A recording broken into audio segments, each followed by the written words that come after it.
the autonomy economy is real. Commercial robotaxi operations, humanless freight runs, AV infrastructure investment measured in billions.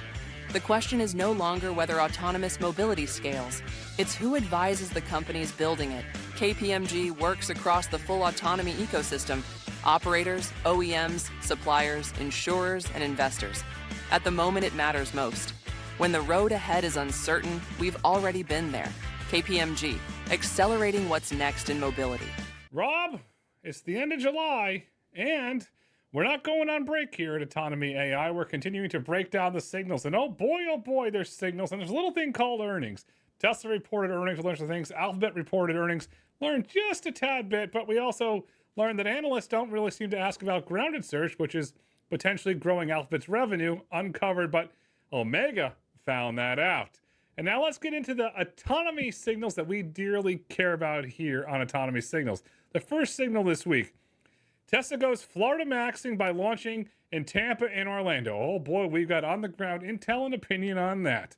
The second signal this week: up in smoke. That's right, with Cheech and Chong with their new sidekick Zoox. Perhaps they'll bake the car. You never know. Or those that are old enough like we are, you can hotbox it. The signal 3: China embeds autonomous trucking heavy manufacturing in Kazakhstan. Well, once again, Omega was ahead on that because we covered that last week and several weeks before. With an eye on Eastern European domination, it all comes down to manufacturing, as we know. Let's start with signal 1, Rob. Tesla Robotaxi goes to Orlando, or is it really Orlando, and Tampa. What do we know about those signals? Yeah, well, we're deep into the summer here at Autonomy AI. We've got ocean, we've got sand, and we've got Tesla. I mean, 3 things that bring a smile to my face.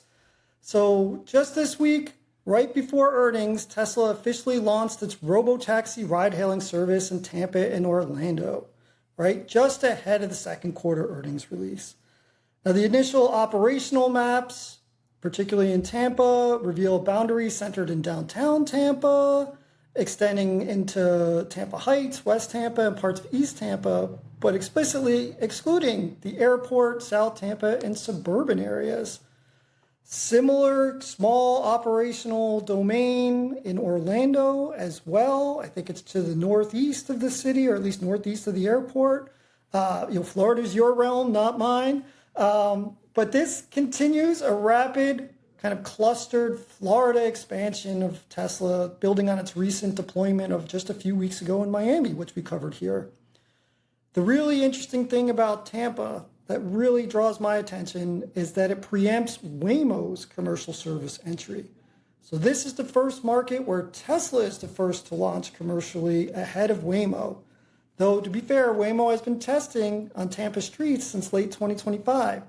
But we're going to come back to that because the speed of these deployments, to me, is a really interesting signal about the different approaches that Waymo and Tesla are taking to dominate the future of this industry. There are different approaches, and I'm not going to be Florida guy, but I'm going to be, how about I'll be dad?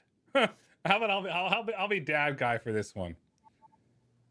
There's only one place in Orlando that every kid wants to go. I'm sorry, Brian Robertson, Comcast. I know the numbers at Universal Epic are going down. Every little kid wants to go see Mickey Mouse. And when you go see Mickey Mouse, you do one thing. And I know this all too well. You wait in lines, and you wait in lines, and you wait in more lines. And why do I bring that up? Because Disney World is technically in Kissimmee, Florida, not Orlando, and that is in the Southwest.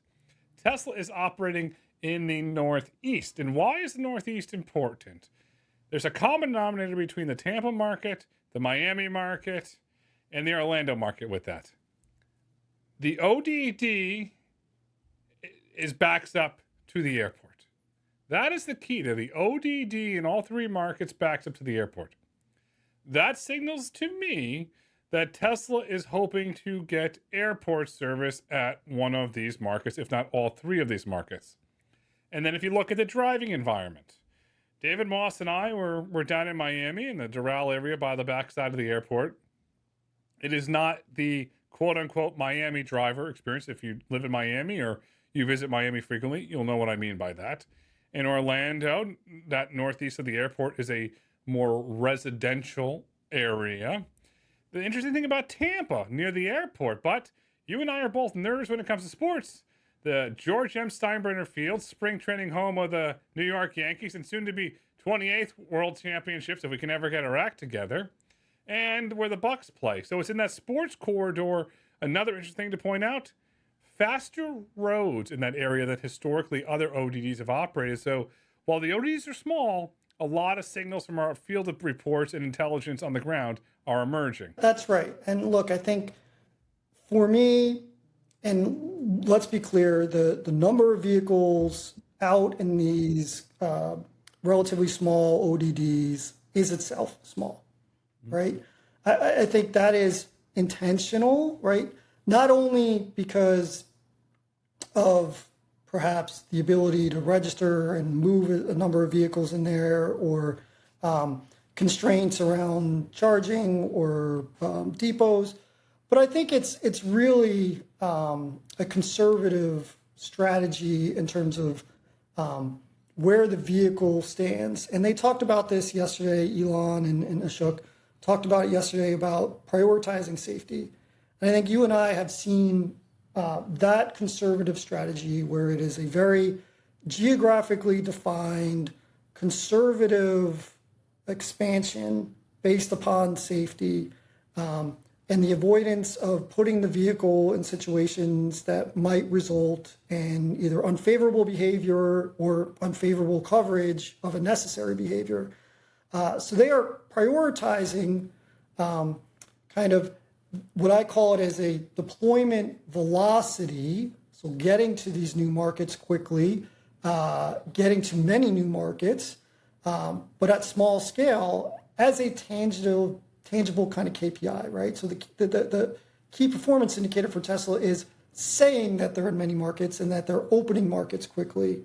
And it is a narrative shield, so to speak, that reinforces the premise I was just talking about, that its vision-only architecture still needs to be kind of validated at large scale in the way that I think they will get there to do these much larger initial deployments. But I believe this is a somewhat, as we talked about, high risk, high reward move for Tesla in terms of getting to many new markets, in terms of the speed at which they go from the first ground truth vehicle to deployment with no supervision, right? That's a very different method than Waymo. But it also shows sort of the internal caution around expanding too quickly in terms of fleet size and fleet density. So it's not necessarily about challenging Waymo for percentage of market share right now. It's about showing different things that signal that competition will come, and it will come faster than others expect because the deployment velocity right now is much faster than Waymo. The deployment velocity is incredible, and we expect it to accelerate, looking to the Arizona market, but potentially the Phoenix metro, and then also looking to Las Vegas.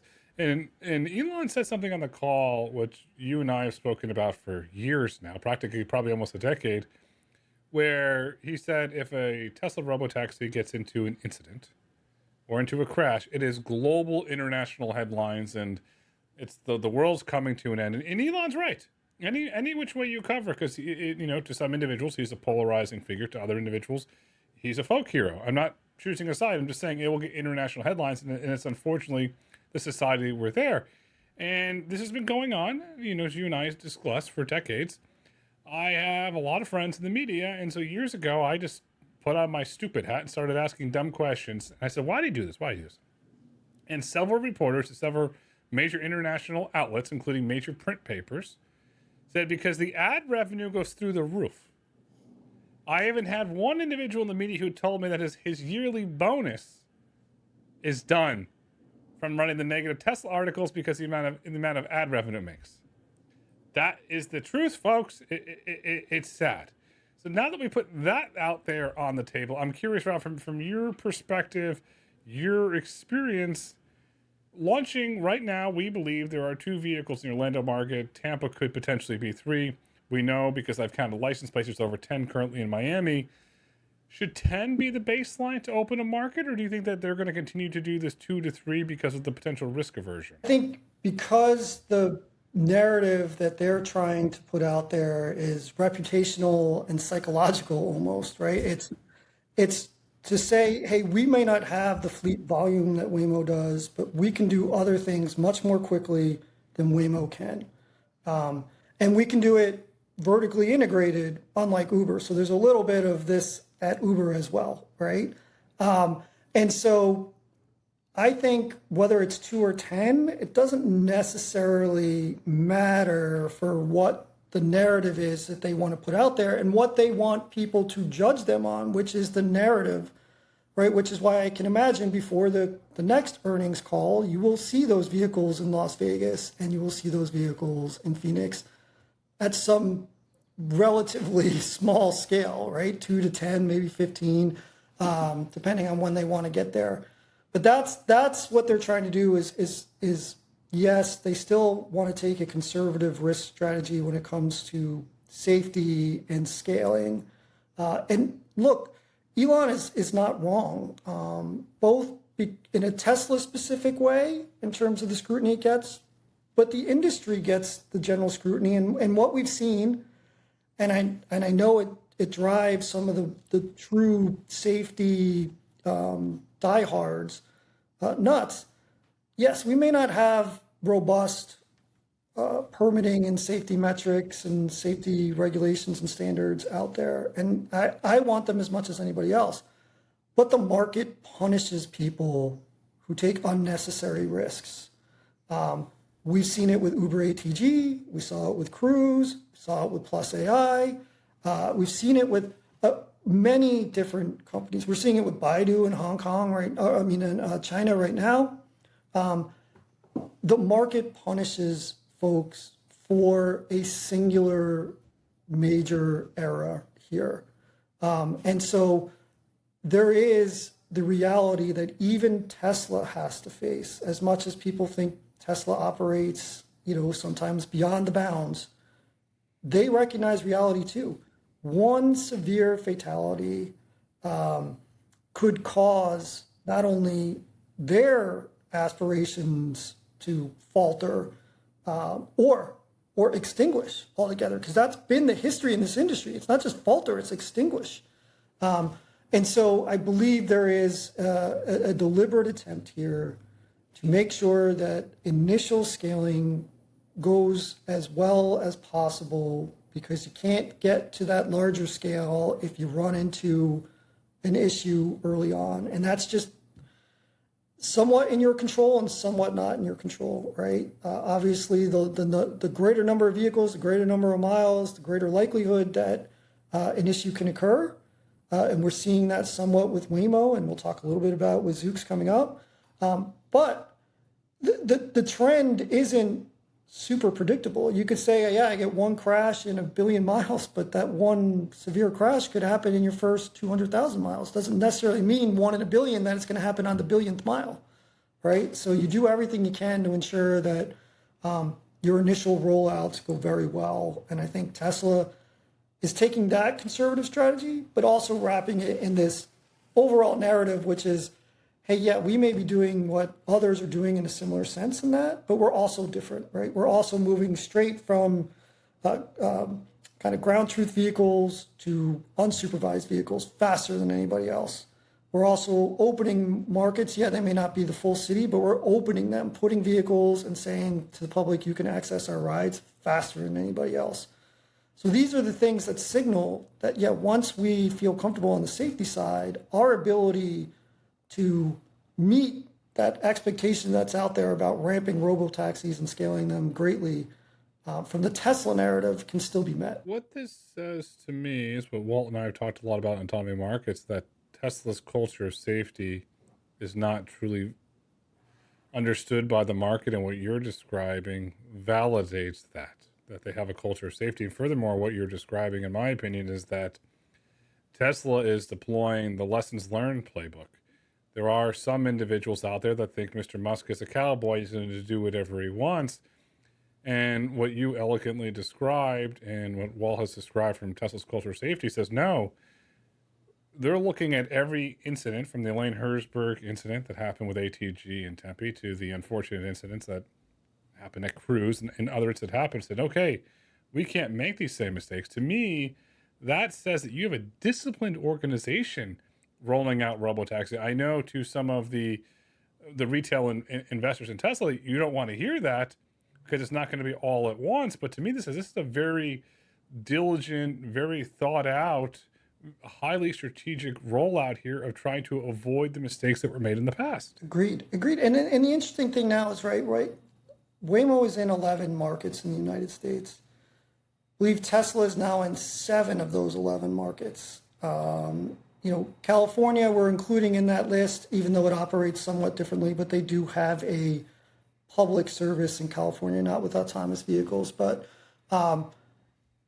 they are saying, like, we're not as far behind as people think in terms of the infrastructure, the operations, the public building of reputation and things of that nature, public ability to access our vehicles. I mean, where they are behind, and I don't think they would even argue they are not, is just in terms of sheer scale of vehicles and scale of trips and scale of utilization and hours of operation and geographic domain. But again, their ability to get to these markets and open them up is, I mean, it's what, 10x? It's almost a year faster than what we're seeing out of Waymo. We just had Waymo announce that they're close to ending mapping operations in Charlotte and beginning driverless testing in Charlotte. They started in Charlotte in February, I think this year with their mapping, and now we're in July. They will do testing, which I would assume it's probably going to be at least 90 days. That'll take us into September or October, and then it'll be driverless, employees probably for a little bit of time. So they will probably have their first public consumers in a driverless vehicle in Charlotte, December or January, December of this year or January next year, being 9-10 months from when they started mapping. Now we're looking at Tesla in Tampa, where the first mapping and ground validation vehicles, I think we're seeing 3 weeks ago, if not less than that. And they're already to driverless operations, right? That is 30 weeks compared to 3 weeks. So yeah, I was right with 10x. Sorry, I am not a math major. So that is what they're signaling here is, yeah, we're going to be conservative because I think we have to be, because you get punished if you're not. You get punished not only from regulators after the fact, but you get punished by the market. And when you get punished by the market, that is severe, particularly as a public company. That means withdrawal funds. That means everybody, all of your businesses lose, right? And so you're not just risking one part of a smaller business, right? You're risking larger parts from a smaller business. And so the economics as well as the safety make more sense here. But I do like the narrative that they're putting out there, because I think they're trying to be very aggressive in saying that once we get to that safety confidence level, watch out. Watch out. You're right on the narrative. I think for us that we're watching here internally in Autonomy AI, that we would encourage our listeners to view or watch any public commentary from Waymo around the Emma paper.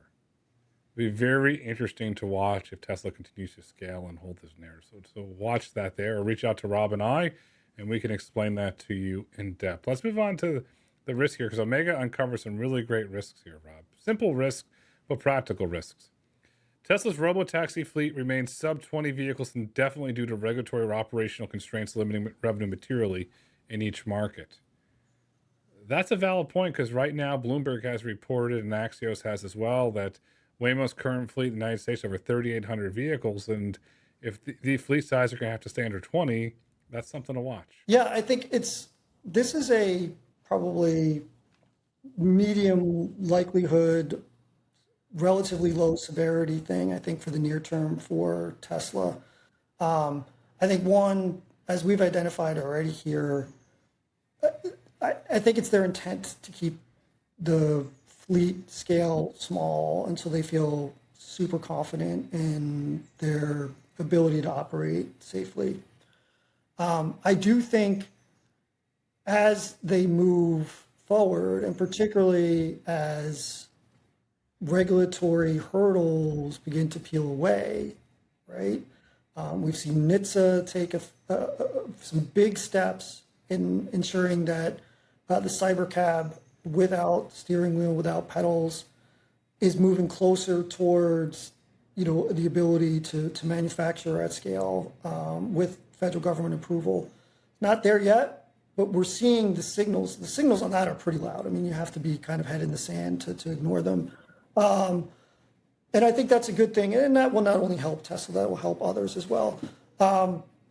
So in a sense, where we're heading is at some point, Tesla will have to show that it can get more vehicles out there and that it can begin to see Robotaxi as a revenue generator, and that it is making progress towards the market share that it owns in each market that it's operating in.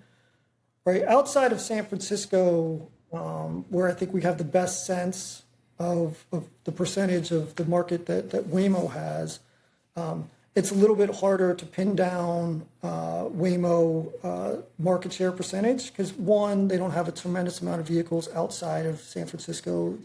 They're building them up.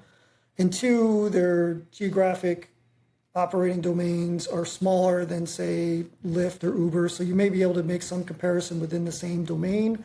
And then they are using Uber in Atlanta and Austin, so it's kind of hard to separate the two.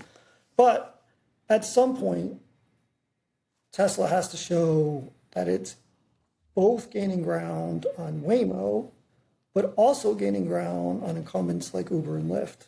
And I don't necessarily think that pressure is super short term. I don't think it's the next 2 quarters, even 3 quarters, but I do think, starting a year from now, you're going to have to show material growth, and material growth begins with fleet density and fleet utilization, and that is necessarily, amongst many other things, but necessarily tied up with fleet size. And so that size will just have to get bigger. That brings us to our second risk. This one's tailored to the Tampa Bay market, Tampa specifically. Geofence exclusion of Tampa International Airport. Joe Lopano, sir, when you ran it, you did a phenomenal job. I'm sure the airport misses you. In South Tampa, caps addressable ride demand significantly. Why do I say that? South Tampa, home to Riverwalk. You're a hockey guy. It's home to the Lightning. It's fun. I went to a Stanley Cup game there. A lot of fun, a lot of rides, a lot of action. So where they're operating doesn't have that action. Yes, I know you're by the Bucks. Question, does it run during the NFL season? And then as we get to the spring, does it run during spring training? Something to watch. But it seems that these areas are particularly chosen because they're not as high volume. Yeah, I think that's right. And look, I mean, these areas that you've mentioned are where Uber and Lyft drivers in Hillsborough County, they see the greatest demand. That's where they see the greatest use of their services.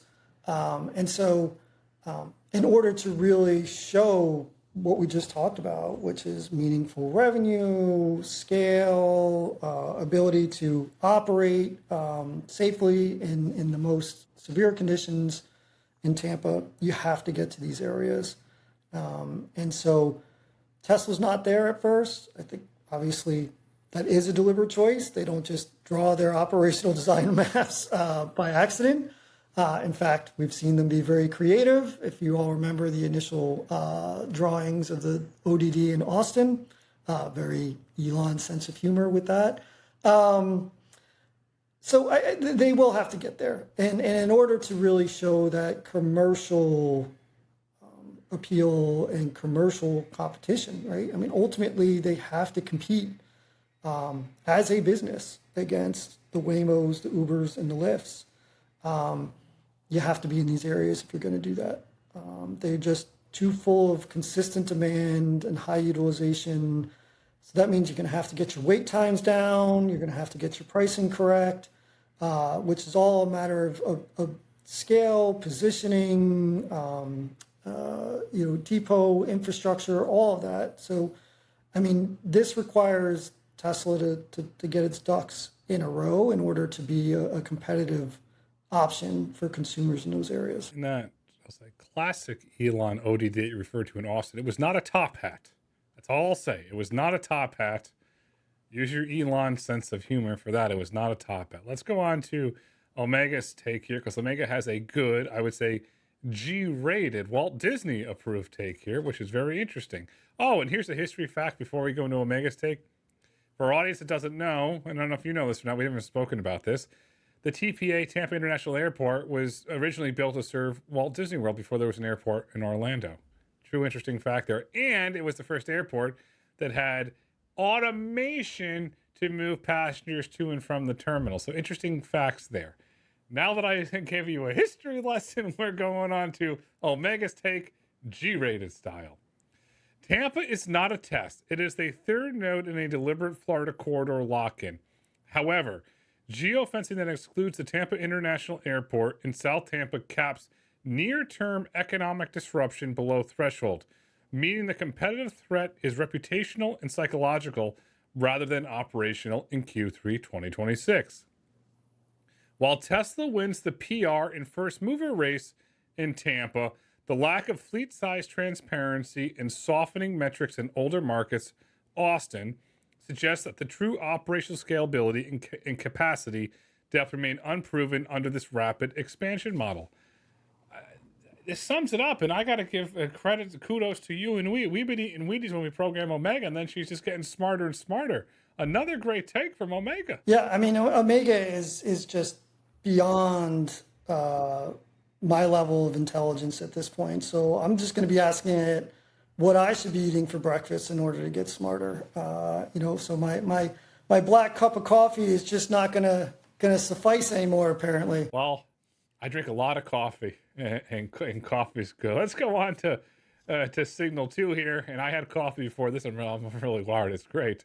We're going up in smoke, Cheech and Chong style, and then we're hot boxing a Zoox. What do we know about this Signal? Yeah, so, I mean, Zoox, just one of the more fascinating companies to me in this space, and we'll get into that a little bit more. But here's why Omega brings this up as a signal. So recently, Zoox voluntarily recalled its entire U.S. fleet of 105 autonomous vehicles for a software update. And this action stems from a June 2026 incident in Las Vegas, where an unoccupied Zoox Robotaxi, and when we use that term, we mean actually one of their purpose-built taxis, not their test vehicles, which are, I forget, some kind of SUV that's all painted white. We're talking one of their actual kind of toaster-looking vehicles. One of these unoccupied Zoox Robotaxis drove into an active smoke-obscured fire scene, requiring a remote teleoperator to manually reverse the vehicle after its sensor suite was blinded. So the recall was sent out July 7th, accepted by NHTSA, and they avoided any kind of mandatory software freeze or fleet stand down from NHTSA, and their vehicles are back on the road. Two things more. The recall reflects escalating NHTSA enforcement targeting a recurring cross-industry pattern of AVs failing to recognize emergency cues, right? Smoke, fire, flashing lights, sirens, and interfering with first responders. As many of you may know, NHTSA put out a letter to the industry, really taking them to task, being like, this is no doubt a safety issue. Get your stuff together, industry. And they required each AV developer to meet with them to inform NHTSA and tell them what actions they're taking to improve in this area. And those mandatory meetings should conclude, including with Zoox, by the end of this month. We must remember Zoox has an active petition for exemption in front of NHTSA. So their Zoox Robotaxi has not been granted an exemption to commercially deploy. So Zoox has gotten, under a different part of the law, an exemption to put these vehicles out with consumers of the public in them, but they cannot charge. They are by fiat of the federal government, unable to charge for rides in these vehicles anywhere. And then lastly, I'll say, before I ask you kind of what's in your head about this, one thing that really jumped out at me, right? We were just talking about Tesla and its scale, right? It's getting to markets, but it's not coming with a lot of scale, but it is going to new markets, and 7 of them now. I think the latest count from the Texas DMV is they have over 100 plus vehicles in Texas alone. Unsure about the total number of vehicles in Florida, but between the 3 markets, maybe 25 to 30. But here we know Zoox's exact count, 105. We know Waymo's exact count for a recall they issued earlier this summer, which was close to 3,800. So now think about that. Zoox is at 1/40th the scale of Waymo. You and I follow this globally, so we have a good understanding of where WeRide's total number of vehicles are. They're about 1/30th the size of the fleet of WeRide, and about 1/15th to 1/20th the size of Baidu. They are a very, very small operation, and they are one of the longest tenured developers in this space. So I find that very interesting. Very small number of vehicles across its entire fleet, very small penetration in 2 cities. So there's a lot to say from where it stands with its regulatory challenges, where it stands with its operational challenges, and now where it stands with just, I'll call them commercial challenges, but it's kind of hard to even describe it as a challenge because I'm not sure what their commercial direction is generally. You bring up a valid point. You know this. We recently, for the audience know, we recently went down to Miami and we did a field trip, a field report, which we'll be releasing next week on Zoox. We visited the Miami depot, you want to call it the testing area? I wouldn't even call it a testing area. And they are running in a small few blocks in an area of Miami, which we'll reveal in the field reports. You're going to have to tune into that. And being us and putting on our inspector hat, and thank you to the individual who donated us the inspector hat, we counted 9 toasters. 9 toasters in the Miami market. And if we know there's only 105 vehicles and there's 9 in the Miami market, that's not a commercial operation. I did not count license plates for the Toyota Highlanders. They're test mules, but 9 vehicles there running in an area of Miami where we're not going to go for dinner. There's really nothing to do. So there's no commercial activity. Very small. And when I say small, for those individuals that are challenging this, it is probably a fraction of a fraction of a fraction of a fraction of a size as Tesla's Doral.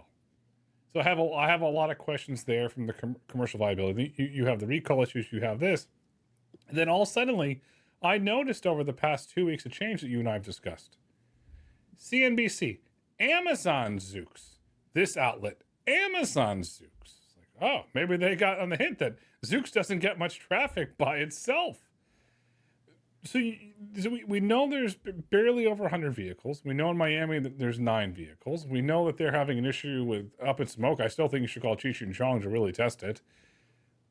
Putting this all together, where is Zoox? What matters? What do you think is happening here? Because you know this. You've run an AV business, 100 plus vehicles. I might not be the smartest kind of tool. You can't make a profit, let alone enough to attract investors to get excited about you. It is a fascinating thing because I could understand 100 plus vehicles in one sense, right? That, yes, it is 1/40th the size of Waymo, but it's not like Waymo has 1 million vehicles out there. So I want to put it in perspective, right? We're not saying, or at least I'm not saying, Zoox is finished or barely gotten started. It's more just given the amount of time they devoted to this, given the amount of money they've devoted to this, given that they have had the ability to uniquely capture a market of which nobody is competing with them in, or at least hadn't been for a while, or had, and I'm talking about Las Vegas, maybe Motional was there and then Motional had to shut down for a while and now Motional is back. But they have not taken advantage of some of the things that are things that I would put in their basket of advantages, right? Las Vegas is a great market for Robotaxi. It is undoubtedly a great market. It's got a great regulatory framework. It has some of its challenges where you have to negotiate along the strip for each individual access to the different entities that own the various hotels and resorts there. But you've got tremendous amount of traffic to and from the airport, right? I mean, that's a steady business just unto itself.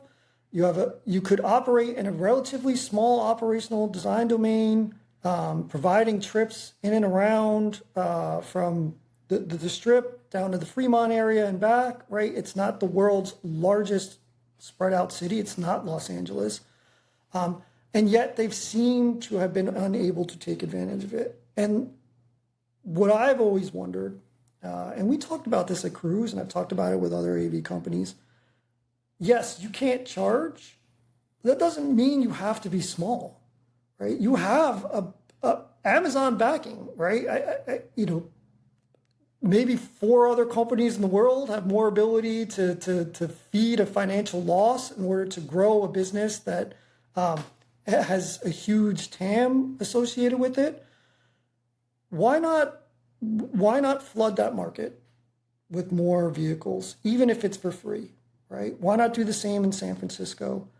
I don't understand the small scale it operates at, given the resources it has. And then you add on to this perception issue with smoke,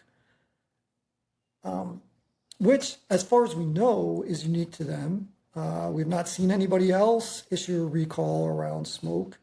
It makes me wonder, how deep do the concerns there go? Is it both a commercial issue or a commercial willingness? That's what I really chalk up. Is there a commercial willingness at Zoox right now?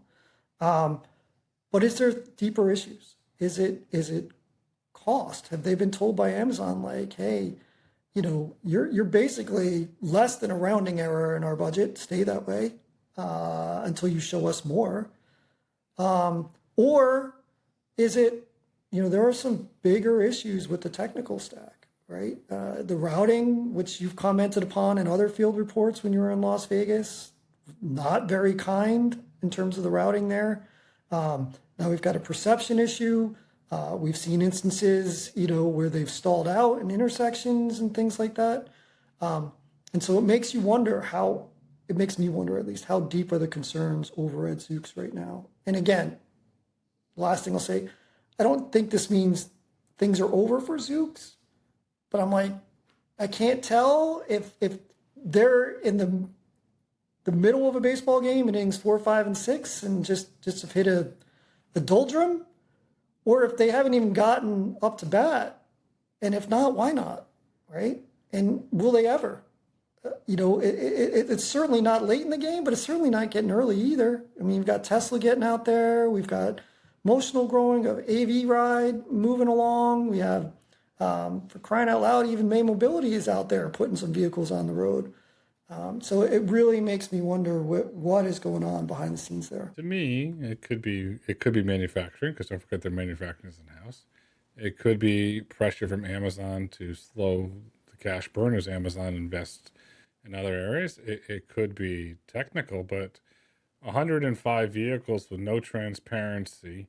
And Mr. Jassy, I'm waiting. I'm asking every time I get a form, and here's a form, sir. Please make a public statement on the Amazon earnings call about Zoox. Tell the market what you're going to do about it. Mr. Sundar Pichai at Alphabet, he makes statements about Waymo. Yes, I know this quarter was shorter than others, but Mr. Pichai makes comments. Or why can't you, Mr. Jassy, make a comment? Give us some clarity, because Rob's right. There's a lot of questions swirling in the market. Technically, and I'm not going to name names, at one point during this, you want to call it this race or this evolution of autonomy, you could say Zoox was neck and neck with Waymo, or even at one point you could make an argument that they were ahead. David Welch at Bloomberg did a whole thing, 6-7 years ago, and Zoox was right there at the top. And then ever since that article that Mr. Welch posted, and it's unfortunate. It's like a fall of an icon. It's sitting here. You're at the end of the career. You see Mickey Mantle out there struggling to catch a fly ball. I mean, that's what this really feels like. It's the end of the career It doesn't feel like the company's on the trajectory. It's sad to watch, really. Yeah, and look, I mean, this is reflected in our, road to autonomy robotaxi in this, right? It is ranking number 7th and falling right now. And part of that is because there is a lot of opacity around what's going on there that I think they could clarify, right? Number of miles, where are the trips taking place, how many vehicles are out at one time, things of this nature. You don't have to tell me the routes they're on. I'm not looking for pickup and drop off points. I'm not asking you to divulge, anything more than things that would help build back confidence in Zoox, right? And it could be even as simple a statement as you're talking about from the head of Amazon. Zoox is still an important part of our future, right? Something like that. It could be as small as, the Zoox name on the vehicle now saying Amazon Zoox, right? You see it with the Rivian fleet that they built for electric delivery vehicles, right? That's been a really good partnership for both folks, with Rivian's name tied directly to Amazon. So I think I want more from them. And I think there is more there, but without really any assurance, I can see why Omega, who's grading things independently of us, has got them graded pretty low and moving lower right now. No, you're right. And for the audience, Rob and I have no input to Omega. Omega runs fully autonomous, fully sealed. The verification records are public. You can go on GitHub, download the source code, and verify it independently for yourself. The big question that we don't know, that I'm going to speculate on, does Zoox not want to be associated with Amazon, or does Amazon not want to be associated with Zoox? That's the big question. That's the question that we need answered, because when you look at this from a public marketing, branding standpoint, exercise standpoint, any term you want to use, there is no affiliation with Amazon. Go visit the Zoox Rider Station, if that's what you want to call it, or the Rider Lounge, if that's what you want to call it in Vegas. You do not prominently see the word Amazon. And believe me, I have an inspector hat, and I bring a magnifying glass on the road, and I look for weird things. Nowhere to be found. The question is, if Zoox was branded Amazon Zoox, would the public be more inclined to try it? Would it be a completely different business? And is Zoox making a catastrophic mistake by not leveraging the Amazon name? That's the big question, and that's something that we're going to have to watch. I think 100%, right? Even if you go to their website, I mean, you can't find Amazon anywhere on it. You would have no idea that this company is backed or supported or part of one of the world's most successful companies who has a very good reputation amongst the public, right? I know my family probably has a very good reputation with inside Amazon, given how often Amazon packages show up in my house. But we also hold in reverse a very high regard of Amazon as well. Yes, exactly. I needed something the other day and it was here. Oh, batteries, actually. I needed batteries and it was here in 2 hours. So yes, we hold Amazon in high regard. And I'll give you an example. There are several companies, and we can go down a laundry list of companies that I admire, different things. But let's look at Geico, for example. One of Warren Buffett's first big purchases. Geico, a Berkshire Hathaway company. They are so proud of that. They could say Zoox, an Amazon company. There are similar things from inside of the Berkshire portfolio that could be done, or there's all sorts of other different examples that could be done. This is a horrible example, but everybody knows ABC is owned by the Walt Disney Company. There's all the synergies between it, and if Zoox somehow figured it out, went into trucking, you see more synergies. So I don't know. I think there has to be a combination of the brands, but I digress. But let's move on to Omega's risks here, because Omega has uncovered some wonderfully interesting risks that just so happen to go into your wheelhouse, sir.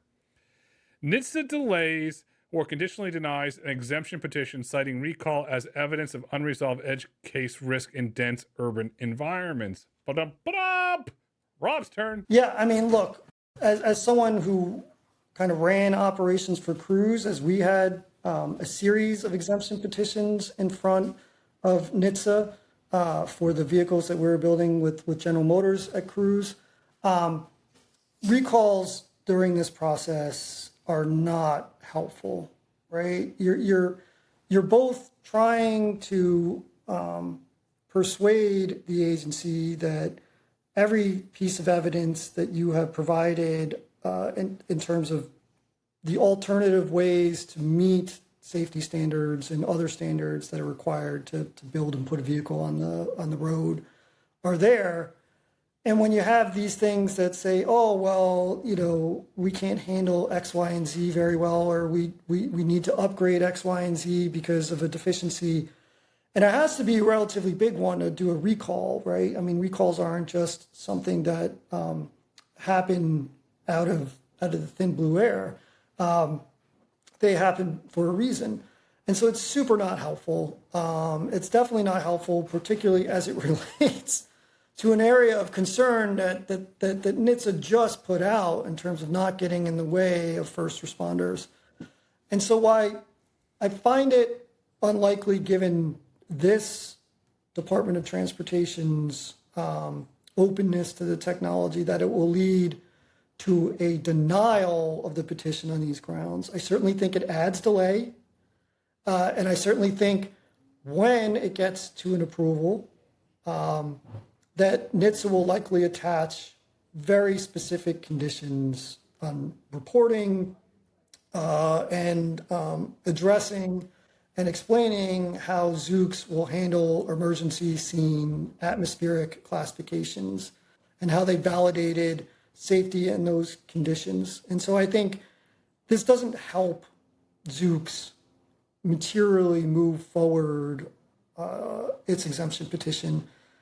It doesn't kill it either, but it probably adds delay. It adds more reason for the technical staff reviewing and the career staff reviewing the petition to have concerns about approving the exemption petition, which then makes it harder for the political staff to sign off or at times veto the technical or career staff's recommendation. I'm not saying those two are in opposition now, but if they were, things like this don't help the arguments for those who want to provide the exemption. And so I do think it will come as part of a condition for approval, but it also delays that approval as well. Summarize concerns and paperwork. That's that. Let's go on to the next risk case. So there's similar lines here. Recall and exemption uncertainty arose Amazon's internal capital allocation confidence slowing fleet expansion investment. We hit on that. We have no idea what Amazon's thinking, but you and I know there's somebody inside of Amazon's looking at every risk under the sun. So that's a good take there from a risk perspective. 100%, right? I mean, you're talking both capital to build and manufacture these vehicles at scale, to put the field teams in place, infrastructure, depot management, everything that comes with scaling a robotaxi operation to be a commercially viable, commercially competitive operation in the United States and abroad. And as we just talked about with Tesla, right, a incident from this small rounding error of funding contribution on Amazon's end from Zoox could have very severe reputational damage to Amazon writ large.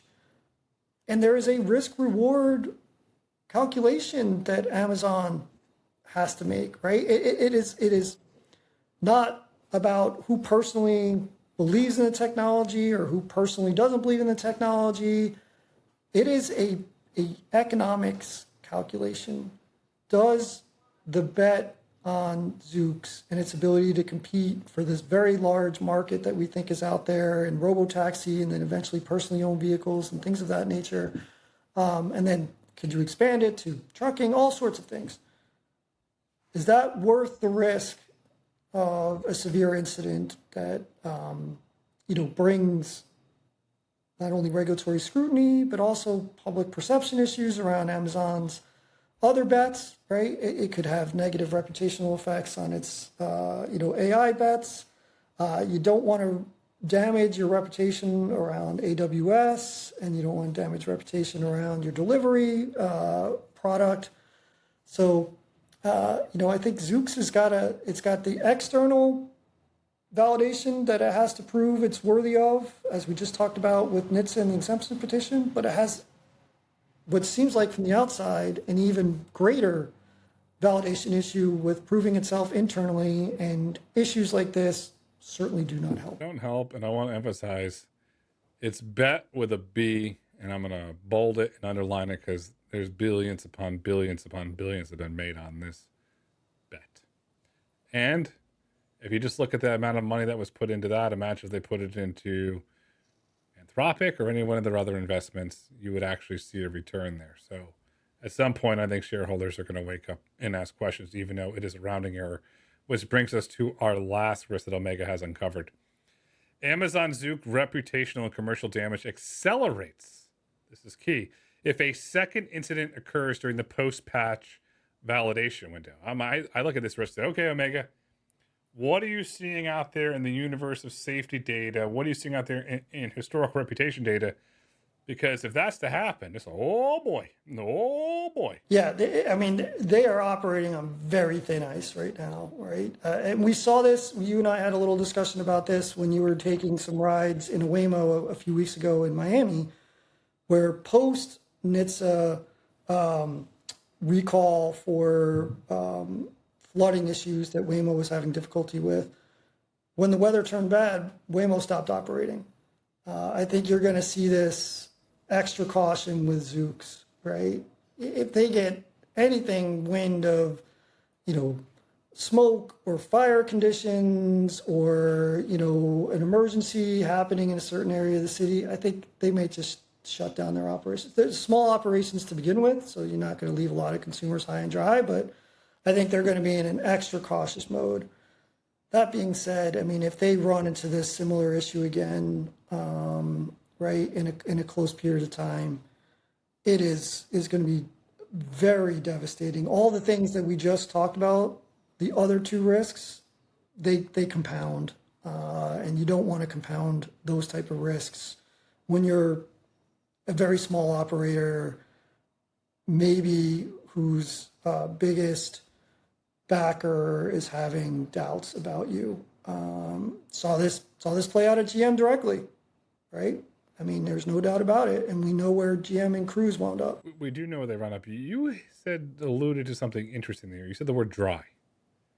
Las Vegas is a very dry market, and by the way, just a piece of advice: never buy chapstick on the strip. I had to pay $9 for a Burt's Bees. My lips were so chapped and I was so desperate. It was $9 for a Burt's Bees. I literally fell out of my chair, even though I was standing up. I said, is this a joke? And I had to buy it because my lips were chapped. It's a very dry market. Miami is a very wet market. A lot of moisture, a lot of humidity. You're right. All suddenly, thunderstorm rolls in when Zoox does operate commercially. Do they shut it down? That is something to watch. That is a great signal. See, we take the intelligence of Omega and we take the intelligence of our brains and we put it together for you in a great show. And we also provide advisory services and a bunch of other stuff. So reach out for that. That's interesting. Now let's get on to Omega's take. I'm warning the audience here. This is a long take, but it's an important take because Omega's I don't know if there's Wheaties and Wheaties meet Cheerios, all sorts of stuff. Maybe oatmeal, Quaker Oats. And we're going to get into this take. It's a long one, but it's a good one. The Zoox fire scene recall is a noise event masquerading as a signal. The OTA patch is deployed, the fleet is running, and the real gating variable remains the NHTSA FMVSS exemption petition for 2,500 driverless vehicles. That's without supervision, a decision that will define Zoox's commercial trajectory far more than the recall ever could. The incident does, however, crystallize a durable industry-wide regulatory thesis. NHTSA is moving towards performance standards such as a mandatory atmospheric obscurant classification standard as a deployment precondition, which creates compliance overhead for every AV operator, not just Zoox. For custom form factor operators like Zoox, fleet size acts as a liability multiplier until perception stacks can autonomously and safely interpret ambitious high-hazard emergency environments without defaulting to tele-operation extraction. I know that was a mouthful, but the stuff that Omega's uncovering there, the market's not discussing. That's a take. masquerade as a giant potential risk that you so elegantly just laid out. 100%. And look, I think this take is not a matter of if, it's a matter of when. And I think NHTSA is moving in that direction. I think it would behoove AV operators that have special form factors, which are Zoox and Tesla, we're talking about two of them today, to figure out how they're going to address vehicles that stall out or brick or get in the way of emergency vehicles. I think I saw Tesla has put a QR code on its vehicle that you can, if you're a first responder, either communicate with them or understand how to move the vehicle in real time. I don't know what Zoox has. I'm sure they have a first responder plan in place. It would only make sense if they did. If they're operating in California, they certainly have to have a passenger safety plan. And so as part of that, they have a special condition, right? In a Waymo, whether it's an Ojai or a Jaguar or an Ioniq, if the first responder needs to move that vehicle, it can break the window and move the steering wheel and get that vehicle out of the way. You can't do it in a Zoox. At least, my understanding is you can't do it. Maybe they have a special, process where you open the floorboard and out pops out a controller and you can move it. I don't know.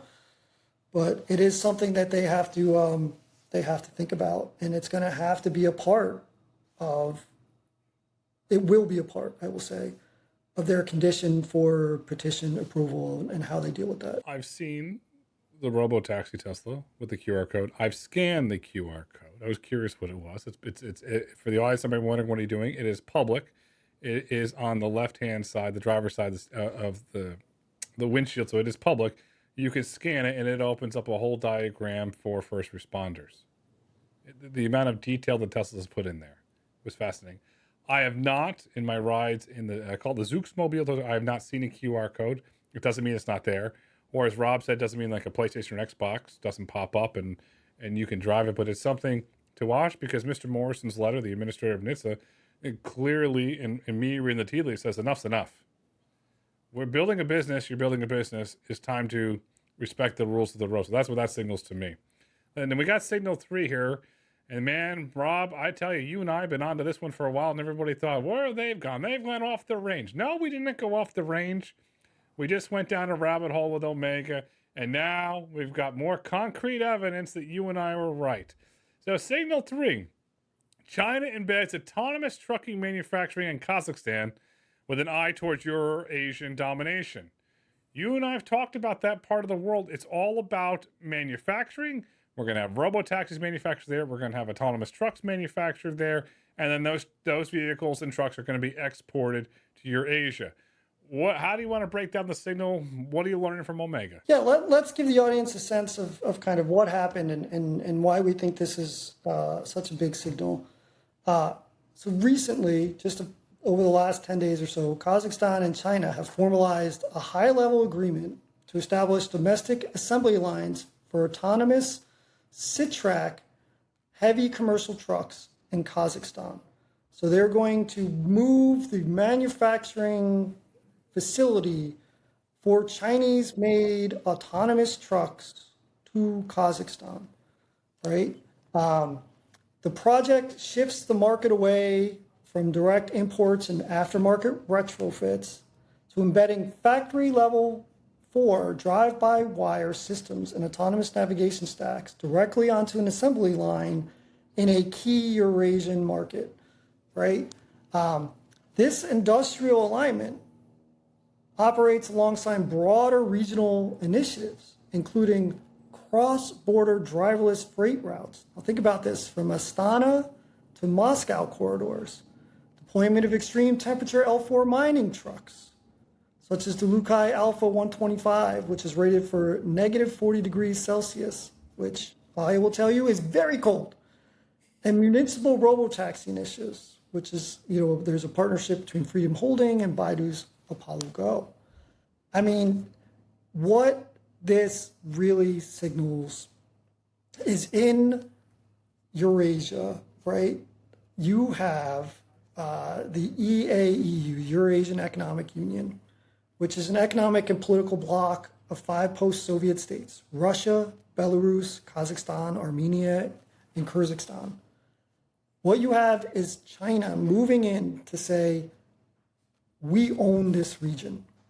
There is going to be manufacturing and everything from the beginning of that truck in terms of building it to its operations on the road to what it's moving, right? All this autonomously is going to be Chinese owned, Chinese funded, but built in Kazakhstan to then deploy in the EAEU states, right? And that is a kind of big step by China to say, you know what, West? We have just taken off this huge region of the globe. That is ours. You are not welcome here. We own this region from an autonomy standpoint, from a manufacturing standpoint, from a trading standpoint, from a logistics standpoint. And I think that has big geopolitical implications because next to these states are some of your far Eastern European states, Poland and Germany, things of that nature that suggest that, you know, once China establishes its foothold in Eurasia, it makes it easier to establish its foothold in autonomous trucking and autonomous mining and autonomous logistics in the rest of Europe as well. What this is something that we've predicted for over a year now, that we have coined the Autonomous Belt and Road Initiative. China is rebuilding the Belt and Road Initiative. This time it's not infrastructure. This time it's autonomy. Yes, they're leveraging infrastructure to build factories, because by building it's brilliant politics, by the way. Building a factory in a country does one thing: creates jobs. And it creates sticky jobs, long-term jobs. So creating the economic funnel to fund all of this in that local, you're building trust with the local community. You're building trust, you're creating jobs, and you're exporting Chinese robotaxis and Chinese autonomous trucks.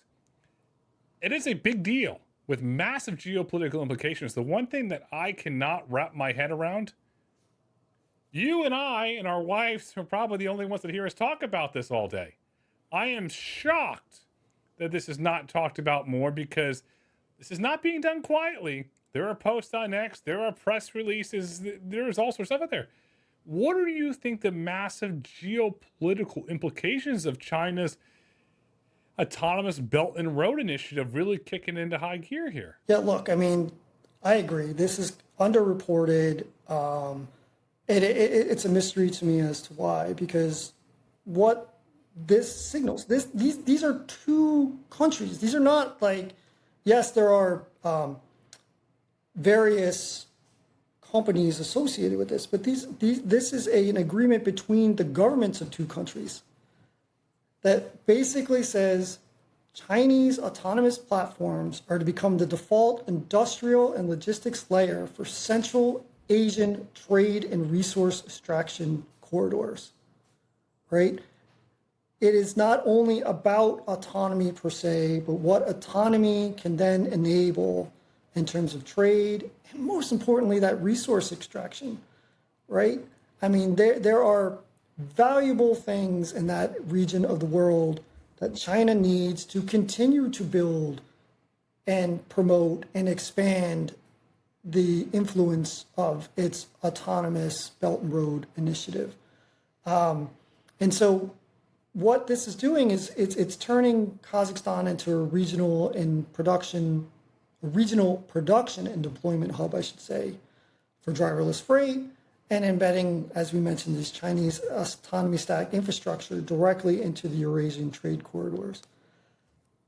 It has to be mentioned, and this is not anything that either the government of China would talk about or the government of Kazakhstan would talk about, right?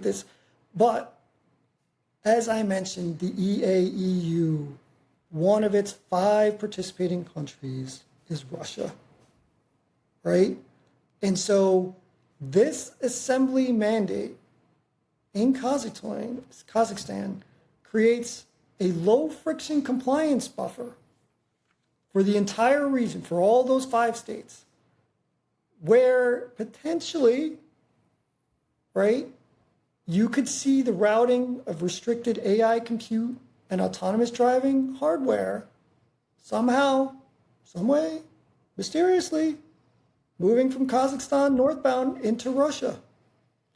And so you have to be aware that while Kazakhstan is important for all the reasons we said, when you're bordering with Russia and now you're talking about bringing autonomy, AI, compute, silicon, all the things that are on the frontier edge of the leading emerging physical AI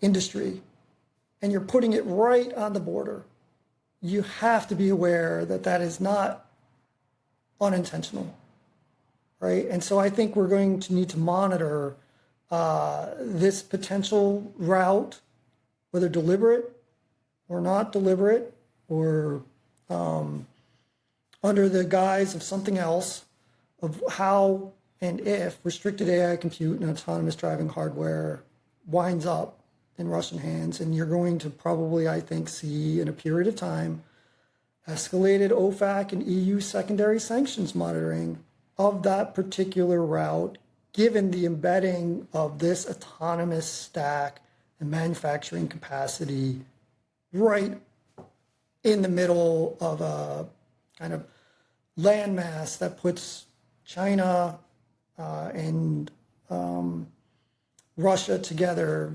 vis-a-vis Kazakhstan. And the other interesting element of all this, the weather. There's snow, there's cold, there's smoke, there's fire, and depending on where you are, there's bullets flying. And then these autonomy stacks can work in that environment. That should be serve as a massive, massive wake-up call to what's being developed in the West. 100%. 100%. And look, I get it, right?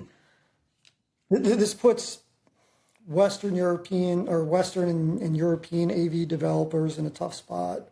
They've basically ceded this to the Chinese government and the Chinese companies. It's not a competitive defeat because they never competed for it.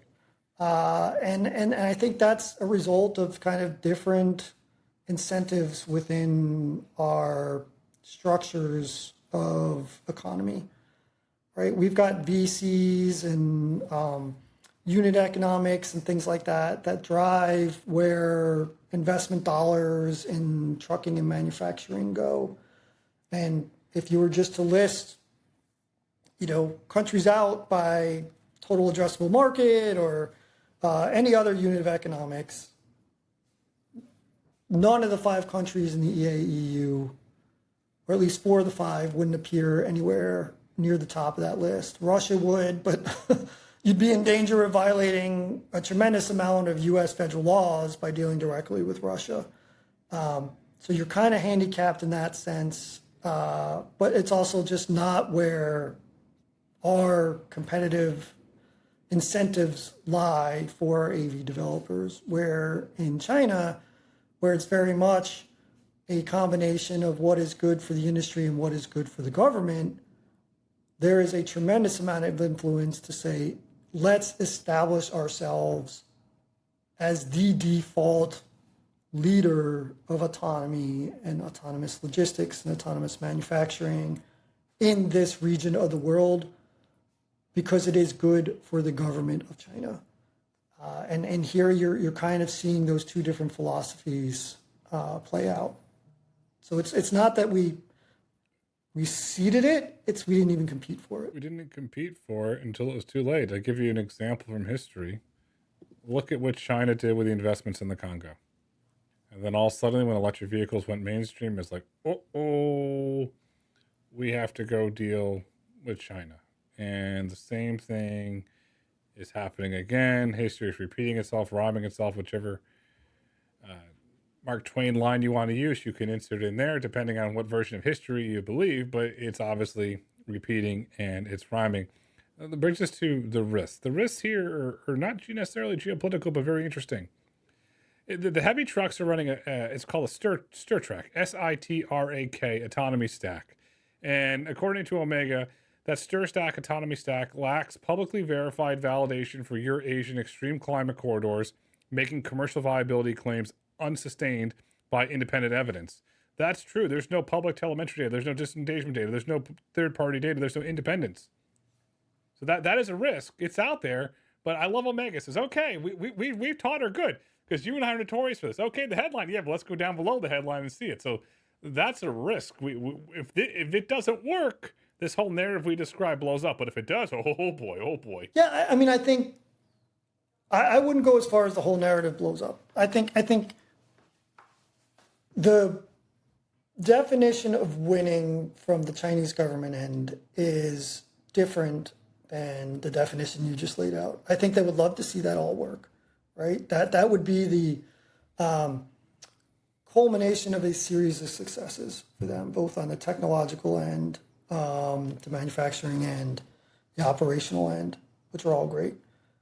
But from a pure political end, even establishing these relationships, defining the territories, understanding that this may build a bridge between China and Russia on emerging technology, those are all political wins in a world that is increasingly kind of looking at China and US and whose influence will dominate emerging technology going forward. So it's not only autonomy, it's AI, it's compute, it's silicon, it's precious resource metals, all of that, right? And that is all embedded in this agreement, with Kazakhstan being central for many of those reasons. And so I think it's a win for them already.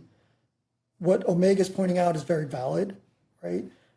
These things may not work to the degree that they envision, but if they do, that's just a secondary and third order win. The first order win has already been, I think, accomplished, because you will see, even in the attempt to build the manufacturing process and get the silicon over there and get the compute over there, if that helps establish de jure relationship feed to Russia of some of this technology, that's a win as well for China. And it's also a measured loss for the United States. You're right. And you hit the nail on the head, which brings us to our next risk here, which is a benefit to China. Chinese autonomous stack matures faster than expected because of the harsh environment they're operating in, enabling sit-rack-equipped fleets to undercut Western OEM pricing in EU border markets, Poland, Germany, via the autonomous Belt and Road spillover. That's a very real possibility. Yes, and as you and I have had reason to discuss just this week, right? There is an opportunity in Europe for autonomous trucking. It is, I think we both agree, a market that will take longer to mature on AV trucking, or at least has different incentives than the US market, and different ways of understanding kind of the potential margins and reasons for the adoption of autonomous trucking in Europe. But nonetheless, it is still a market that is open for competition. There are not a lot of dominant players over there. Volvo is clearly one of them, as somebody that actually is in market, but a lot of the other players, Einride, they had some news this week, but it had nothing to do with autonomy, so it's an interesting transition for them.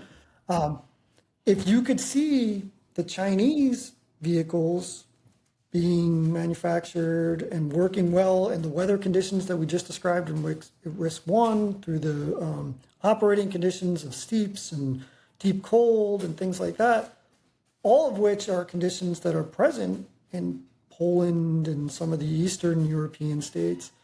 If they're successful, there's a market to be had there, because there is not a lot of competition for that market right now. No, and what there is in Poland and there is in Germany, there's a lot of manufacturing. So, again, highly strategic, which brings us to Omega's take.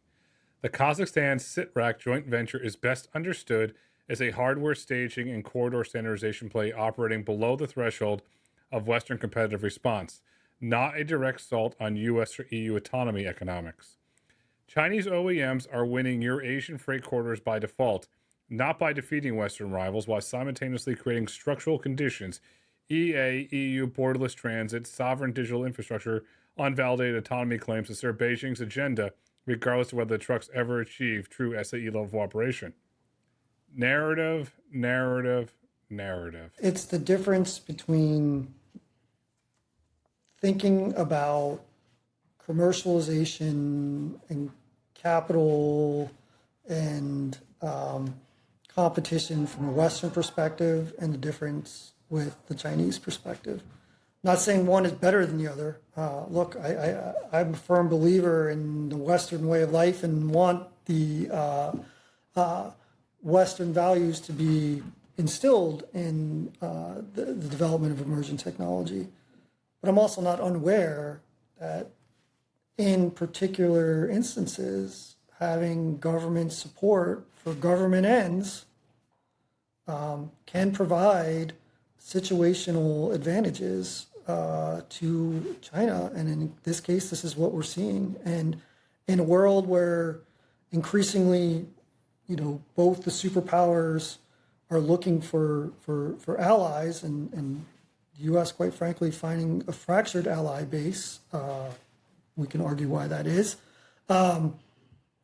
Having China put something in the EAEU that perhaps serves in the background as a way to build and tie closer to Russia is the ultimate goal here.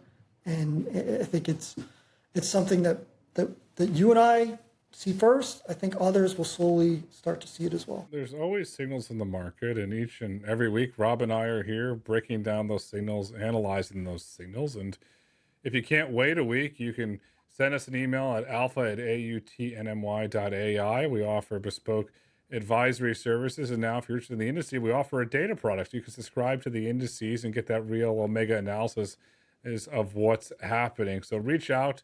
We're always here. We're always looking at the signals that the market is not necessarily looking at. The future is bright. The future autonomous. The future is scaling globally. Rob, another great show. I love going all over the world, especially when we go into geopolitics. Oh, and thanks for allowing me, as always, to say what others can say in 20 words and 2,000 words. I appreciate it. And for the record, never change that. Never change that.